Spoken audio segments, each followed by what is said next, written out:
भारत के शरण में आया पाकिस्तान, पाकिस्तान का पेट भरेगा भारत। भारत के आगे पाकिस्तान ने लगाई गुहार। श्रीलंका को मिला नया प्रधानमंत्री, क्या बिगड़ते हालात पर लगा पाएंगे ब्रेक?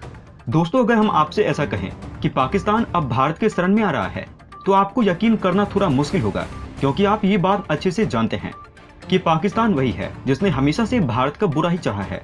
इसने कभी भी भारत का अच्छा नहीं चाहा, लेकिन इस समय पाकिस्तान के पास भारत के शरण में आने के अलावा कोई दूसरा रास्ता दिखाई नहीं दे रहा है। यहाँ पर पाकिस्तान भारत का हमेशा से बुरा चाहता हुआ आया है, और यही वजह है कि पाकिस्तान द्वारा भारत में कई बार आतंकवादी हमले करवाए गए हैं। कभी भी पाकिस्तान की तरफ से भारत के लिए अच्छा नहीं सोचा गया है, और भारत ने हमेशा से ही ये बात का ख्याल रखा है कि पाकिस्तान हमारा पड़ोसी देश है। लेकिन पाकिस्तान ये कभी नहीं सोचता है कि भारत उसका पड़ोसी देश है। आप लोगों के मन में ये सवाल उठ रहा होगा कि आखिर पाकिस्तान को क्या हो गया है जो वह आज भारत के ऊपर निर्भर होता हुआ दिखाई दे रहा है, भारत की शरण में आता हुआ दिखाई दे रहा है। आज के इस वीडियो में हम आपको बताने वाले हैं कि अगर पाकिस्तान भारत की शरण में आएगा तो इससे पाकिस्तान को क्या फायदा होगा, और साथ ही हम आपको ये भी बताएंगे कि अगर पाकिस्तान भारत की शरण में आएगा तो इससे भारत को कोई फायदा होगा या नहीं, और अगर फायदा होगा तो कितना ज्यादा फायदा होगा। जानेंगे सभी बातों को डिटेल में, तो चलिए बढ़ते हैं वीडियो की तरफ। दोस्तों, इस समय पूरी दुनिया एक चीज की मार झेल रही है, वो है महंगाई की। जैसा कि आपको पता भी होगा, रूस और यूक्रेन की लड़ाई की वजह से इसका असर पूरी दुनिया में पड़ता हुआ चला जा रहा है, और यही वजह है कि यहाँ पर देखा जा रहा है कि दुनिया का हर एक देश इस महंगाई से बच नहीं पा रहा है। यहाँ पर देखा ये जा रहा है कि फ्यूल काफी ज्यादा महंगा हो रहा है, और खाने पीने की चीजें भी इस लड़ाई के कारण महंगी होती हुई दिखाई दे रही है। दोस्तों, अगर हम पाकिस्तान की तरफ देखेंगे तो हमें दिखाई देगा कि पाकिस्तान के पास इनका विदेशी मुद्रा भंडार काफी कम है, और यही वजह है कि ज्यादा चीजें इंपोर्ट नहीं कर सकते हैं। और आप ये बात भी अच्छे से जानते हैं, इनका एग्रीकल्चर सेक्टर इतना ज्यादा मजबूत नहीं है, जिसकी वजह से खाने पीने की चीजों में आत्मनिर्भर बन सके। और देखा गया है कि पहले पाकिस्तान खाने पीने की चीजें भारत से इंपोर्ट करता था या फिर अमेरिका से इंपोर्ट करता था, लेकिन अपने ऊपर निर्भर नहीं हो पाता था। और अगर तेल की बात करें तो अरब के कई देश ऐसे थे जो कि इन्हें तेल दिया करते थे, और पाकिस्तान अरब के ही देशों से तेल खरीदना पसंद करता था। दोस्तों, यही वजह है कि यहाँ पर इमरान खान सरकार ने पिछले 5 सालों में पाकिस्तान के साथ काफी कुछ किया है, और देखा ये भी गया है कि अरब देशों के साथ अब पाकिस्तान के संबंध इतने अच्छे नहीं रह गए हैं। और यही वजह है कि यहाँ पर पाकिस्तान को पहले अरब देश कच्चा तेल उधार में भी दे दिया करते थे, लेकिन इस समय कोई भी देश पाकिस्तान को कच्चा तेल या कोई अन्य सामान उधार देना पसंद नहीं करेगा, क्योंकि पूरी दुनिया ये बात जानती है कि इस समय पाकिस्तान की स्थिति क्या चल रही है। इसके अलावा अमेरिका भी पाकिस्तान की काफी मदद किया करता था, और ये भी देखा गया था कि अमेरिका की तरफ से पाकिस्तान को काफी अच्छी मात्रा में हर साल पैसा मिल जाया करता था। लेकिन इमरान खान ने अमेरिका के साथ भी अपने संबंध खराब कर लिए और अपने पैर पर ही कुल्हाड़ी मार ली। पाकिस्तान की आज की स्थिति भी किसी से छुपी हुई नहीं है। पाकिस्तान की अर्थव्यवस्था बिल्कुल बर्बाद हो चुकी है, और पाकिस्तान में खाने पीने की चीजें भी काफी महंगी होती हुई चली जा रही है, और अंतर्राष्ट्रीय मार्केट में अनाज की सप्लाई इस समय ठप पड़ी हुई है, क्योंकि रूस और यूक्रेन, जो कि अंतर्राष्ट्रीय मार्केट में काफी बड़े एक्सपोर्टर हैं, वो दोनों देश आपस में ही लड़ रहे हैं। इनकी वजह से अनाज को लेकर संकट पैदा हो गया है, और भारत इकलौता अनाज का बहुत बड़ा एक्सपोर्टर मार्केट में बचा हुआ है। इसी को देखते हुए यहाँ पर पाकिस्तान अपनी जान बचाने के लिए भारत की तरफ अपना रुख कर रहा है, और भारत की शरण में आना चाहता है। इसी को देखते हुए पाकिस्तान के नए प्रधानमंत्री ने अपना एक नया ट्रेड मिनिस्टर नियुक्त किया है, जिसका नाम है कमर जमान।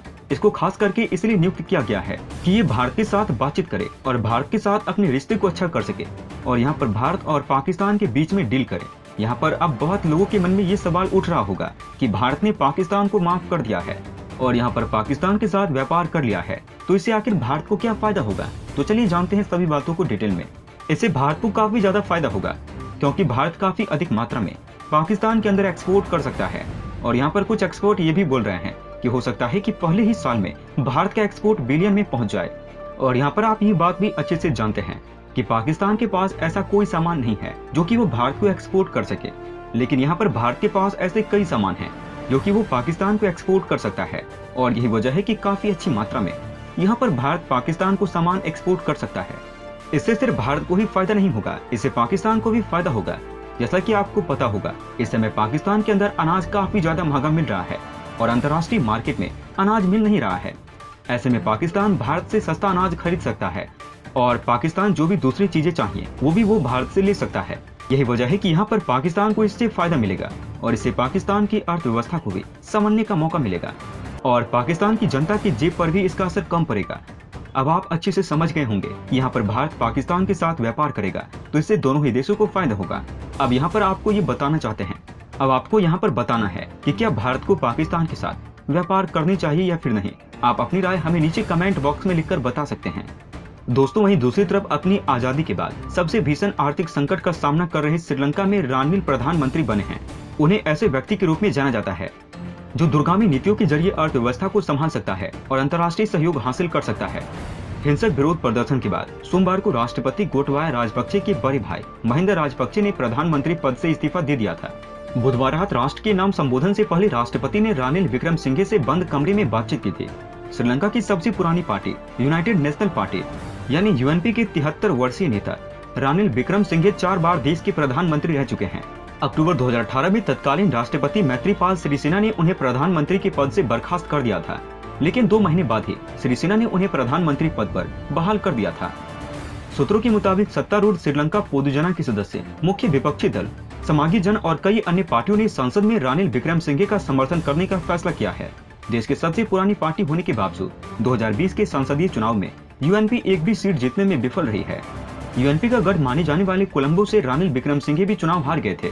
बाद में वो कम्युलेटिव नेशनल वोट के जरिए संसद पहुंचे थे, जबकि उनके डिप्टी रहे संजीत प्रेमदासा ने अलग पार्टी एसजेबी बना ली थी और जो मुख्य विपक्षी दल के रूप में उभरकर सामने आई। दोस्तों, अब देखना यह है कि किस तरीके से श्रीलंका के हालात को सुधारते हैं। हमें उम्मीद है कि श्रीलंका के हालात फिर से पहले जैसे होंगे और जिस तरीके से श्रीलंका के हालात खराब हुए हैं उस पर पाकिस्तान जैसे देश को भी गौर विचार करना चाहिए, क्योंकि आज श्रीलंका के हालात खराब हुए हैं लेकिन कल को पाकिस्तान की भी हालत खराब हो सकती है, क्योंकि आप और हम ये बात अच्छे से जानते हैं कि पाकिस्तान की स्थिति इस समय कैसी चल रही है और उसको देखते हुए ऐसा कहना गलत नहीं होगा। इस विषय में आपकी क्या राय है? क्या आने वाले समय में श्रीलंका के नए प्रधानमंत्री श्रीलंका की स्थिति को संभाल पाएंगे या फिर उनके लिए भी ये काम करना मुश्किल होगा? आप अपनी राय हमें नीचे कमेंट बॉक्स में लिखकर बता सकते हैं। दोस्तों, अंत में हम आपसे एक महत्वपूर्ण जानकारी साझा करने जा रहे हैं। नीचे डिस्क्रिप्शन में दिए गए लिंक पर जाकर आप इंडियन आर्मी मर्चेंडाइज खरीदकर सपोर्ट कीजिए और पूरे देश का हौसला बढ़ा दीजिए। जाने से पहले वीडियो को लाइक और शेयर करें तथा चैनल को सब्सक्राइब करना न भूलें। तब तक के लिए धन्यवाद। जय हिंद, जय भारत। अच्छा सुनो, चैनल को सब्सक्राइब करो, उसके बाद घंटी बजा देना ताकि अगली वीडियो आपसे मिस न हो पाए। Thank you.